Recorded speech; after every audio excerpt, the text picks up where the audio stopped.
New developments in the coronavirus outbreak story this morning. Ontario confirming another positive case of COVID-19. That would be the 12th case for Canada. The number of cases around the world continues to rise as well. There are more than 80,000 cases globally.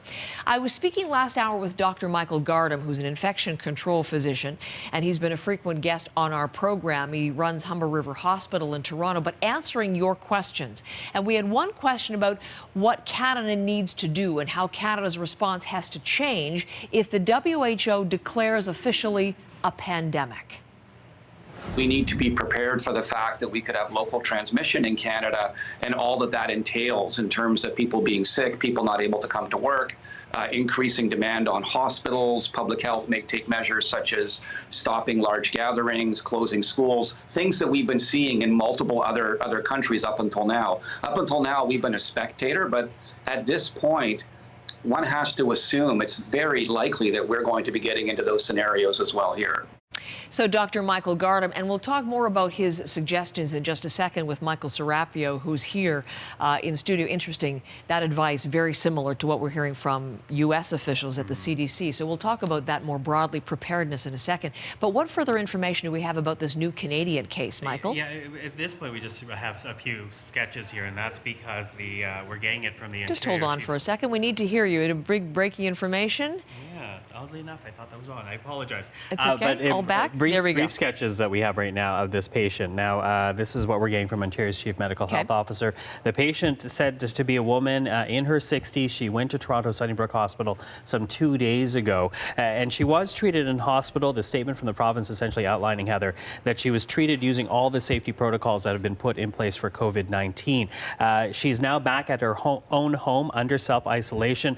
Now, we don't know what symptoms she was experiencing, but she is described as someone having a travel history to Iran. And Iran, as we know, is one of the countries hardest hit by this new coronavirus. 15 people have already died in Iran linked to COVID-19, the highest number of deaths outside of China.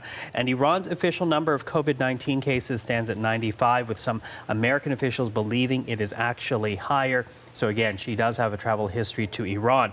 Now, the sample from her, that is now being tested at the National Microbiology Lab in Winnipeg.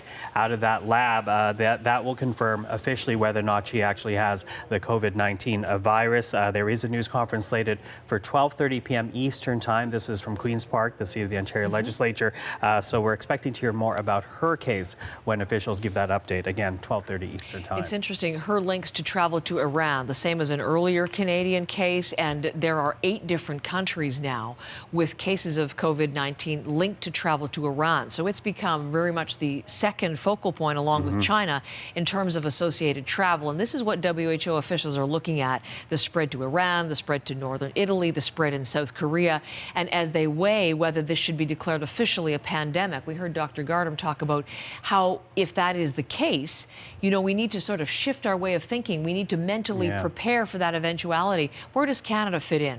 Well, in terms of preparation, I guess the good news here is that Canada does have a pandemic protocol. And this was developed back in 2009 after H1N1. And in the case of this being declared a pandemic, Canadian officials would essentially do things like accelerate research work, contribute to international efforts to develop a vaccine abroad. It could also lead to expanding laboratory testing capabilities, accessing diagnostic tools, and also making sure that there are essential supplies that are available should this become a pandemic, something that Canadian officials will have to deal with more here. Already, though, we are hearing that officials are preparing to do all of that, but Canadians are also being told to prepare themselves as well. Take a listen to the Federal Health Minister, Patty Hajdu. My message to Canadians today is to take it seriously. Obviously, we are working very closely. There's still, you know, at this point is not, there are not many cases in Canada, but that could change at any time, given that there is such a transmission globally.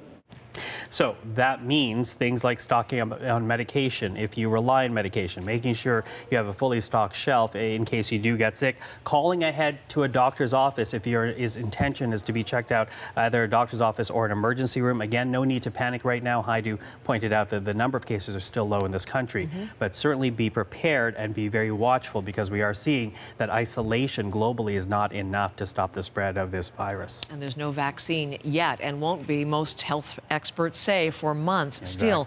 Michael, thank you very much.